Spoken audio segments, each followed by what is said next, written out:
wala, nandito na lang sila sa bahay. Sabi niya, ha? Sabi niya, don't worry, konti na lang, masasamaan mo na sila. Kinakabahan ako pero di ko pa rin tapos mag-gets yun idea. nga, ayun, medyo parang nanghihina na siya. Oo, Tapos nung bumagsak na siya, hindi pa siya nawalan ng malay eh. Pero alam niya na hindi na siya makagalaw. Alam niya na paralyzed ka. Oo.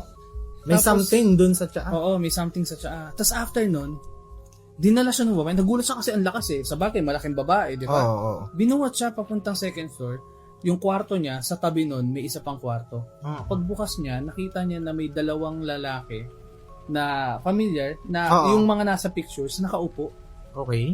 Yung James sa Ian, nakaupo sila na parang ganito. Na may mga unan. Hindi, nakaupo lang na parang gano'n, no? Oo, steady lang. Mukha pang, nung tiningnan niya, parang, tunay, parang totoo. oo, pero nagtataka siya, bakit ganun hindi gumagalaw? Tapos, hiniga siya doon sa sahig. Tapos pagtingin niya, napansin niya na may mga tahi yung yung dito, dito. Tapos parang doon na doon na yung jigsaw moment niya na parang yung ginagawa niya na taxidermy doon sa mga sa aso niya.